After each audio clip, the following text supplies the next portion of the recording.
السلام عليكم ورحمة الله وبركاته. الحمد لله رب العالمين،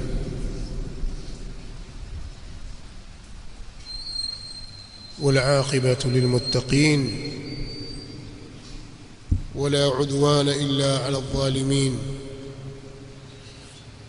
والصلاة والسلام على أشرف الأنبياء وإمام المرسلين نبينا محمد وعلى آله وصحابته أجمعين، والتابعين لهم بإحسان إلى يوم الدين، وسلم تسليما كثيرا. أما بعد،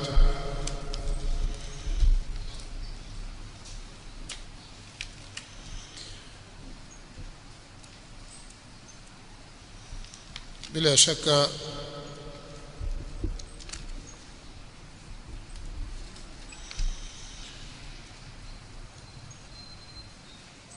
huu ndio utakuwa muhadhara wa mwisho katika mfululizo wa mihadhara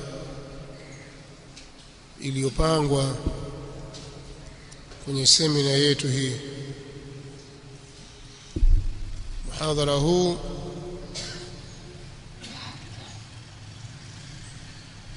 maudhui yake ilianzia jana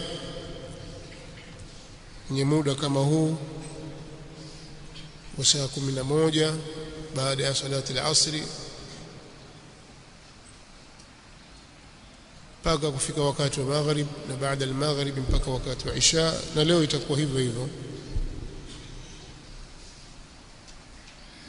Na huu ni mtiririko. Maudhui hii imeshikana na ile maudhui ya jana.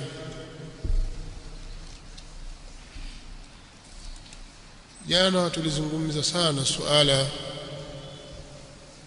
la uwajibu na ulazima wa kushikamana na umoja wa Kiislamu na Waislamu kuwa wamoja, wote wakiwa wameingangania kamba ya Allah subhanahu wa ta'ala, kwa maana kwamba Waislamu wameamrishwa mshikamano na umoja uliojengwa juu ya misingi ya dini sahihi, na wamekatazwa kwa wakati huo huo kufarikiana na kugawana makundi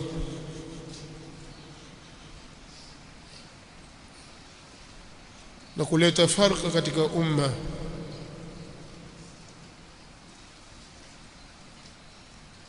kwa sababu siku zote baraka na rahma ziko katika umoja. Nusra na ushindi wa Allah subhanahu wa ta'ala uko na walio pamoja, lakini kwenye haki.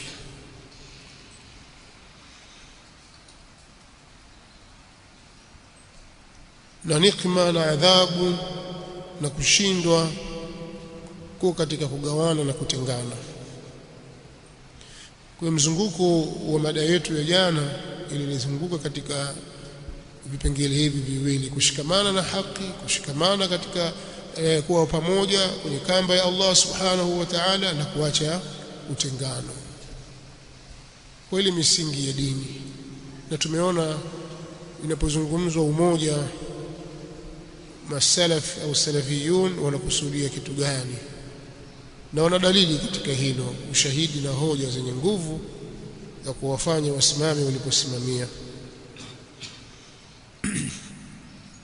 Lakini pia wapinzani wa as-salafiyin wanaoipinga da'wa hii kwa makundi yao yote, tunaona ule umoja wanaotaka wao, ambao sio uliokusudiwa na al-Qur'an al-Karim wala as-sunnatu an-nabawiyyah ash-sharifa, sio ule umoja uliokusudiwa na Qur'ani tukufu, wala sio ule umoja uliokusudiwa na sunna tukufu za Mtume sallallahu alaihi wasallam, umoja ambao hautaleta natija bora kwa umma wa Kiislamu.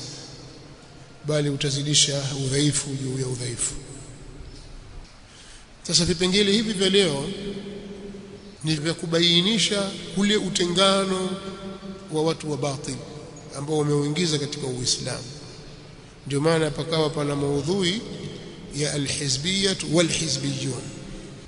Alafu baada ya hapo kitafuatia kipengele, yani baada al-maghrib insha Allah tutakuja kuzungumzia muhtasar juu ya historia ya vikundi katika Uislamu, yani al-ahzab. Kwa hiyo sasa hivi tuna wajibu, tuna haki ya kuelezea uhizbia ni nini. Mtu anaweza kuwa salafi, sasa mimi salafi bwana, yule hizbi, lakini hizbi ni nini hajui.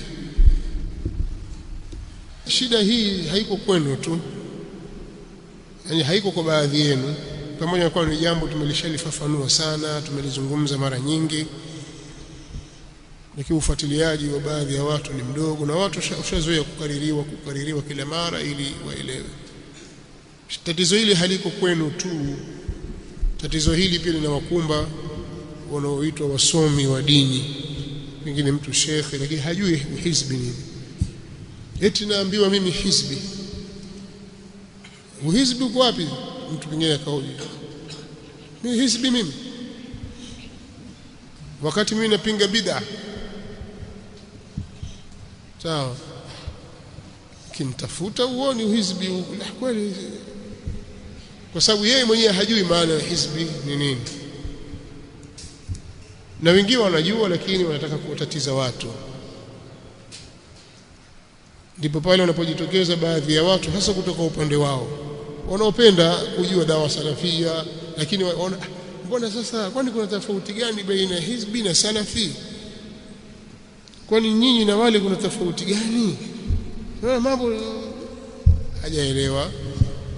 Sasa sisi haki yetu na wajibu wetu ni kuelewesha, alafu mtaniambia tofauti ipo au hakuna.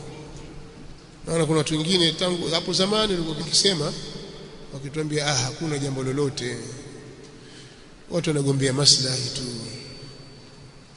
mambo ndio hayo tu, maslahi tu, watu wataka ukubwa, wale wataka umaarufu wale. Kwa hiyo wanaona kwamba hawezi kupata umaarufu, lazima uanzishe mambo mengine kama kuna mambo mapya hivi, kuna jambo jipya hilo.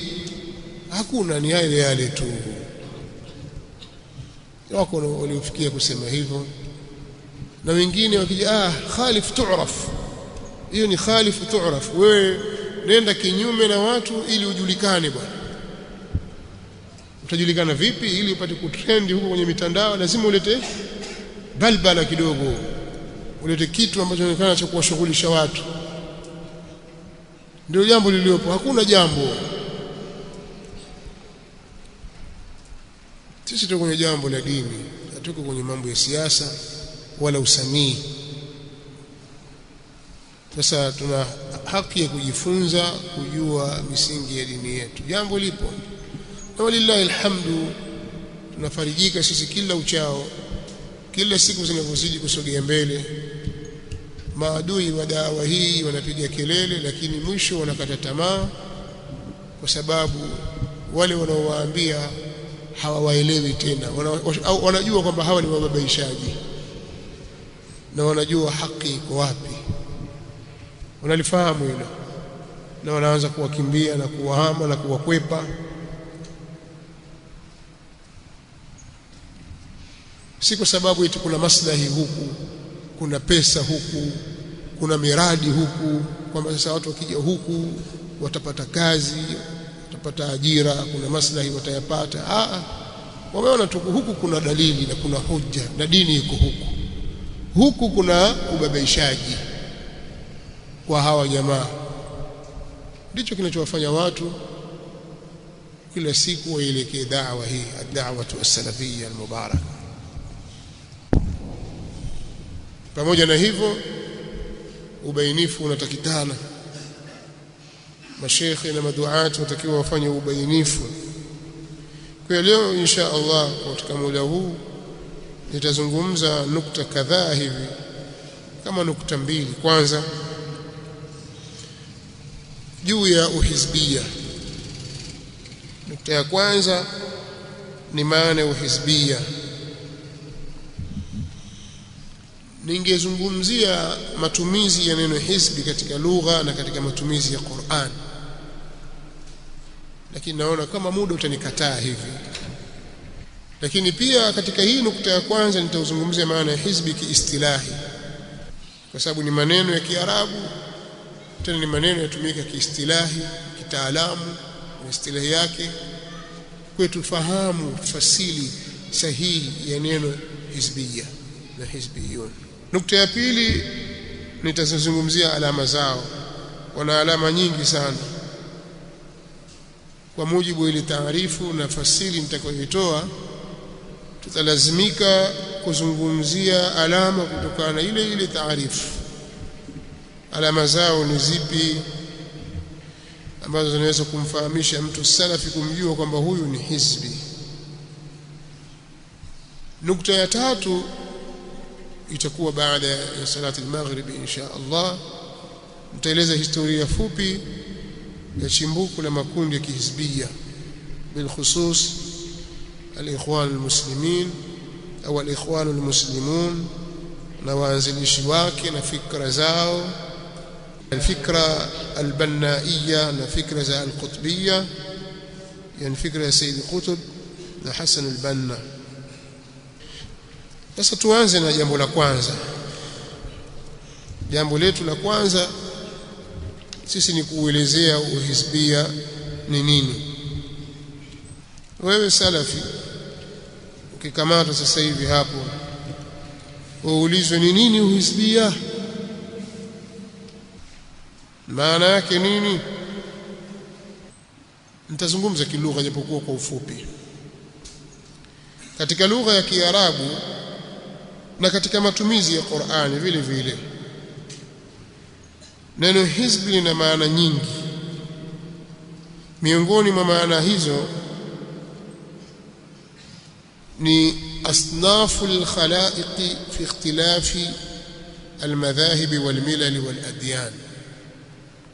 Asnafu al-khalaiq, aina za watu waliotofautiana katika madhehebu, dini na mila mbalimbali, tuitwa hizb.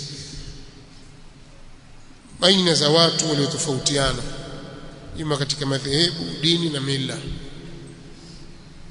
kwa itakuwa kwenye makundi, sio? Kwa kila kundi linaitwa hizb.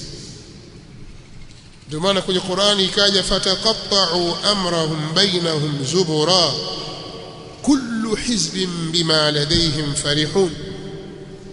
Katika al-Qur'an al-Karim Allah subhanahu wa ta'ala anatuambia wakalikata jambo lao baina yao likawa mapande mapande.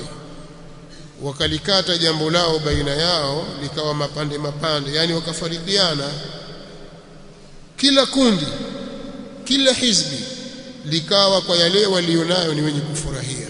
Kila kundi likawa linafurahika na yale walionayo, wanajifakharisha nayo. Kwa wakakatana katana, ni asnafu al-khalaiq. Pia ina maana ya jeshi la shetani, kusema hizb ash-shaytan. Aliposema Allah ulaika hizbu ash-shaytan,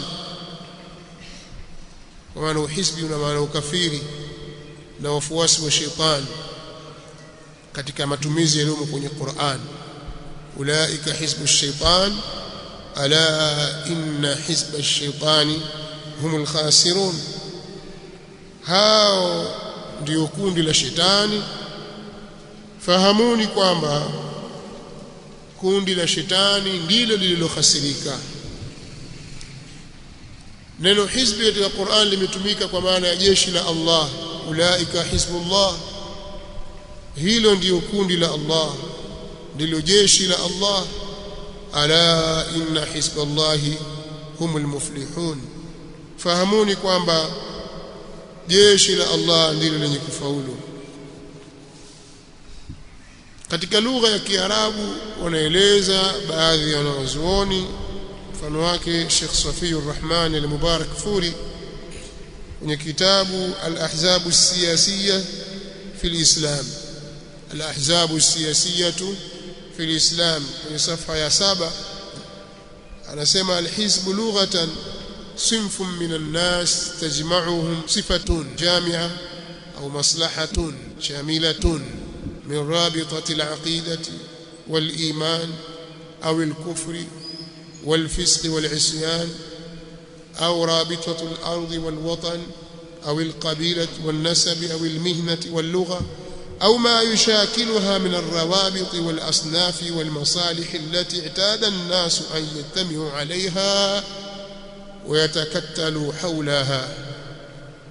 Hizbu katika lugha, anasema Sheikh, ni aina ya watu waliokusanyika au ni aina ya watu waliokusanywa na sifa au maslahi mapana au kiunganishi cha kiitikadi au imani au kafiri au fasiki na maasiya au kiunganishi cha ardhi na mji au kabila au ukoo au kazi au lugha au yanayofanana na hayo, miongoni mwa viunganishi na maslahi ambayo kikawaida watu wamezoea kukusanyika juu yake. Kilugha inaambiwa ni hizbi. Sheikh amejaribu kufafanua kuleta maana ya neno hizbi kilugha, lakini ukija katika sheria au katika maana ya kiistilahi, ukiambiwa huyu hizbi, inatumika kwa maana mbaya. Hizbiyun kwa maana mbaya isiyo nzuri, na inamaanisha au ni ibara, ni maneno na msemo uliokaa ukimaanisha kukhalifu njia ya as-salaf as-salih.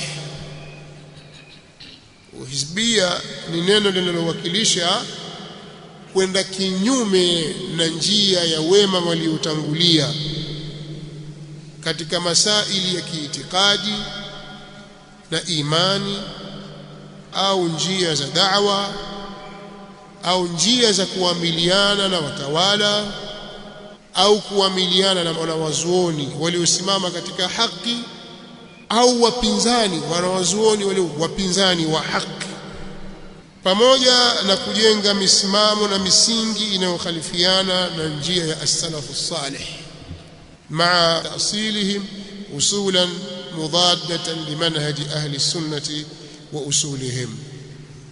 Kwa hiyo kila anayekhalifu manhaj na njia ya as-salafu salih, ukisema as-salafu salih tunakusudia wale wema waliotangulia, wale wakali wetu, masahaba, tabi'in na atba'u tabi'in na maima walikuja baada yao, wale watu wa zile karne tatu bora. Yoyote atakayekhalifu manhaji yao na njia yao, imma katika itikadi na masala ya iman au katika njia ya da'wa au katika njia ya kuamiliana na watawala au katika kuamiliana na wanawazuoni wa ahli sunna au kuamiliana na watu wa bid'a na kutunga misingi na kanuni mbovu zenye kukhalifiana na misingi ya ahli sunna wal jamaa kwa lengo la kuitetea bid'a na watu wake, kwa lengo la kuitetea bid'a na watu wake. Mtu yoyote atakayesifika na moja katika sifa hizi, huyo ni mzushi tena hizbi, hata kama atajificha kwenye jina la sunna na kujidai kuipenda sunna. Hapa panahitaji maelezo sana. Wengine wamefunga maana ya uhizbi katika mambo ya vikundi na jumuiya peke yake, wakasema ni aqdul wala'i wal bara'i dhayiq, wadhālika bi an yakuna al wala'u wal bara'u maqsuran ala fikrati shakhsin aw ta'ifa aw hizbin aw jum'iyyat aw nahwi dhalik. Uhizbia ni kupendana au kuchukiana kwenye misingi finyu, kwenye duara finyu, wakawa watu wanapendana au wanachukiana kwa sababu ya mwelekeo wa kifikra au kwa sababu ya mtu au kikundi au chama au jumuiya, taasisi na mfano wa hayo. Kuna watu wameelezea hivyo, lakini kuitanua zaidi katika maana yake kama nilivyoeleza hapo mwanzo ni bora zaidi, kwa sababu uhizbia uko katika ashkali tofauti. Kwa hiyo kusema kwamba pamoja na taarifu hii niliyotaja sasa, basi kuingiza yale yaliyotangulia kuyataja itakuwa ndio sahihi zaidi. Kwa hiyo hizbi unaweza ukapatikana kwa kupendana au kwa sababu ya fikra zenu, kwa kuwa fikra zenu zimeafikiana na si kwa ajili ya dini. Au hizbia unaweza ukapatikana kwa kuchukiana, kwa kuwa fikra zenu zimetofautiana na sio kwa sababu ya dini. Mmependana kwa ajili ya kuwa kuna jambo limewakusanya pamoja, mkaafikiana, mkapendana kwa ajili ya jambo hilo, na mkawachukia wengine waliowakhalifu kwenye jambo.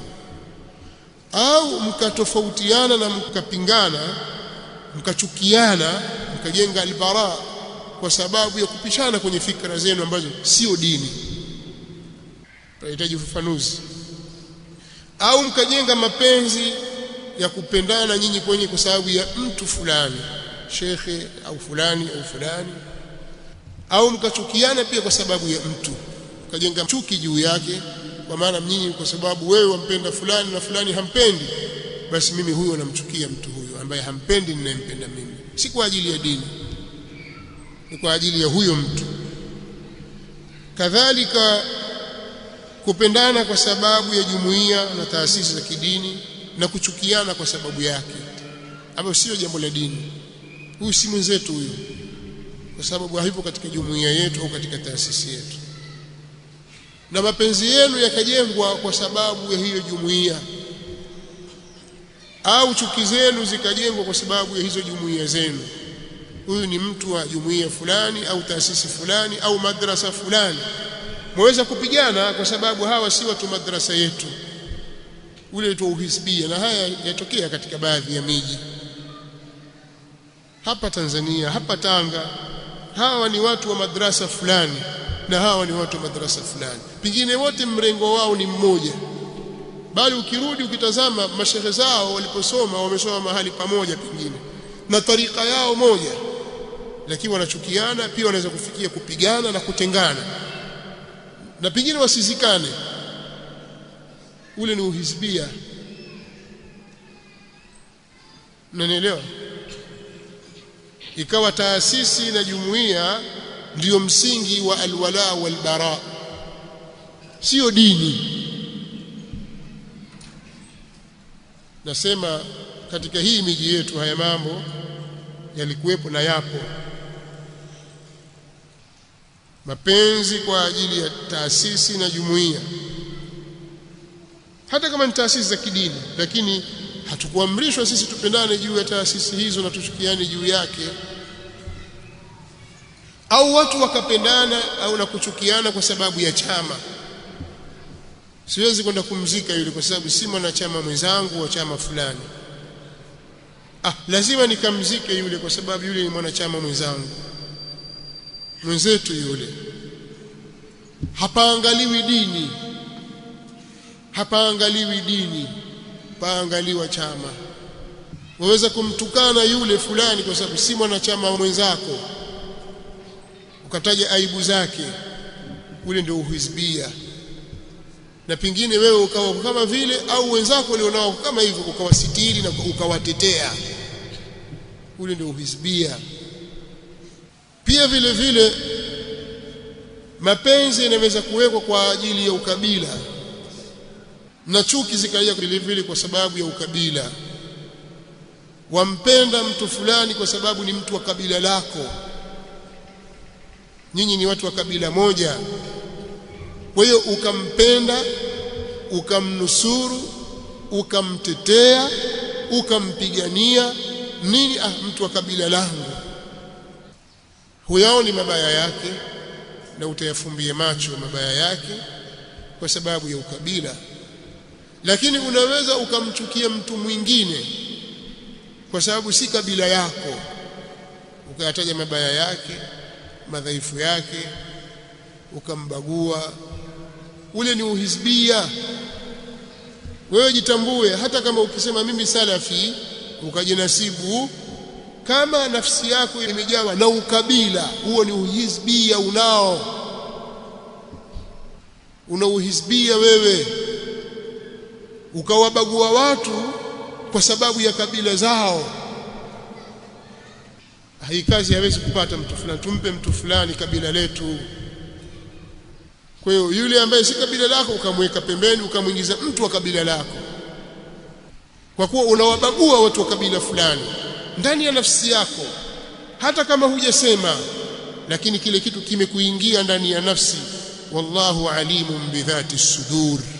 Wewe hizbi mpaka uache, kwa sababu Mtume swalla salam aliwaambia Waislamu, da'uha fa innaha muntinatun, uacheni ukabila, huo ni uvundo. Kujenga mapenzi au chuki kwa sababu ya ukabila ni uhizbi. Uislamu haukubaliani na mambo ya ukabila.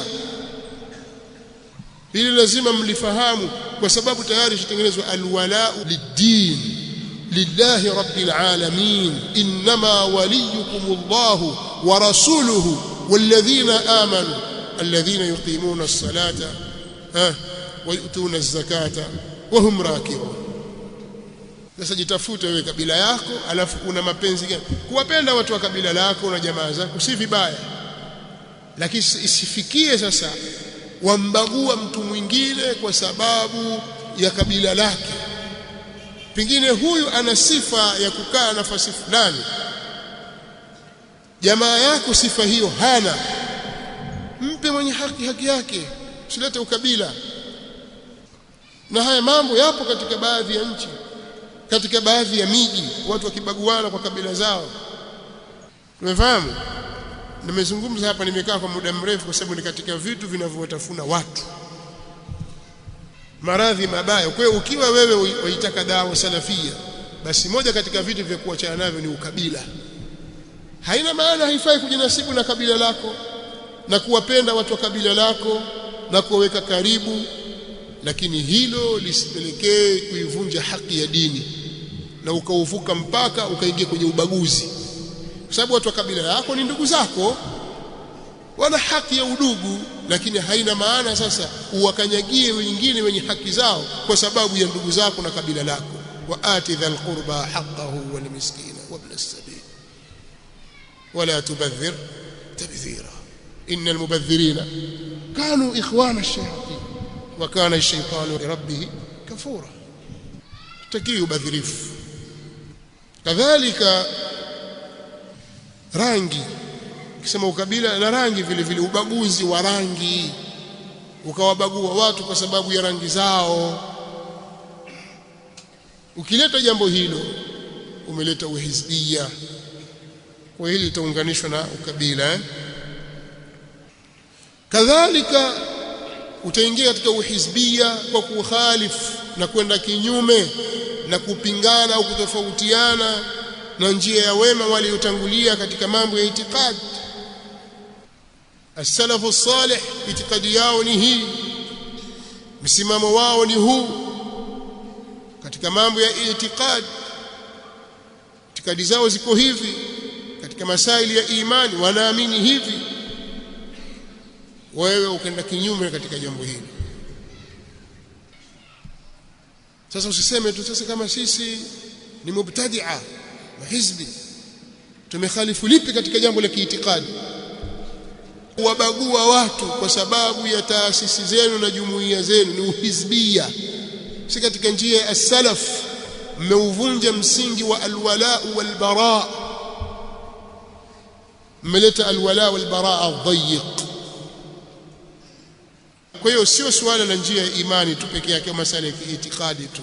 Jitazame mfumo mzima unaokwenda nao na unavyoamiliana na watu katika hili. Je, uwabagui watu kwa sababu ya jumuiya zao na taasisi zao? Hamgombani na watu kwa sababu ya jambo hilo? Sio kwa sababu ya sunna na bid'a au kwa sababu ya tauhid, ni kwa sababu tu ya majumuiya, mkabaguana mkatengana. Je, hilo haliko? Kama lipo, huo ndio uhizbia tunaozungumzia sisi. Kadhalika kukhalifu na kwenda kinyume na njia ya wema waliotangulia katika namna ya kuamiliana na watawala. Ni mmoja watawala hao ni waislamu tena waadilifu, au waislamu madhalim, au watawala wa kikafiri kwa sifa zao zote. Ukenda kinyume na ile njia ya ahli sunnah wal jamaa, bila shaka ukiteleza hapa, ukislide hapa, ukateleza ukenda pembeni huko, ukaikhalifu njia ya ahli sunnah wal jamaa, utaangukia kwenye ukhawariji huko, ni katika uhizbia. Na hili linawakumba sana wanaharakati, watu wanaojiita kwamba wao ni wanaharakati, linawakumba sana hili katika njia ya kuamiliana na watawala. Pia uhizbia unaweza kuja ukapatikana katika kukhalifu njia ya wema waliotangulia katika suala la kuamiliana na maulama na wanawazuoni wa ahli sunnah wal jamaa, kwa sababu sisi ahli sunnah wal jamaa tuna njia na mfumo ambao tunajinasibu na njia ya as-salafu salih. As-salafu salih wana manhaji yao ya kuamiliana na ulama wa ahli sunnah wal jamaa kwa kila zama na kila wakati. Na watu hutahiniwa wakajaribiwa juu ya ulama. Ni upi msimamo wako juu ya mwanachuoni fulani, wasema nini wewe? Hii ni njia walikuwa wakiitumia as-salafu salih kwenye karne mbalimbali, nyakati mbalimbali, wakiwajaribu na kuwatahini watu wa bid'ah, kwa sababu min alamati ahli al-bid'ah alwaqi'atu fi ahli al-athar. Miongoni mwa alama za watu wa bid'ah, miongoni mwa alama za wazushi ni kuwashambulia na kuwatukana wanawachuoni wa ahli sunnah wal jamaa. Hizo ni katika alama zao. Sasa umekaa wamsikia mtu anawataja wanawazuoni wa ahli sunnah wal jamaa, anawataja kwa ubaya, anawataja kwa dharau, anawadharau, wala usipate tabu. Lakini sasa huyu apinga maulidi, hakubaliana na khitma, huyo hizbi, usipate tabu, kwa sababu hii si manhaji ya ahli sunnah wal jamaa. Manhaji ahli sunnah wal jamaa ni tofauti na hivyo anavyokwenda yeye. Kadhalika katika sehemu ya uhizbia ni watu kukhalifu na kwenda kinyume na kupingana na njia ya ahli sunnah wal jamaa katika kuamiliana na wanawazuoni wa ahli sunna kwa kuwatukana, kuwadharau, kuwatweza, kuwazulia uongo na mfano wa mambo kama haya.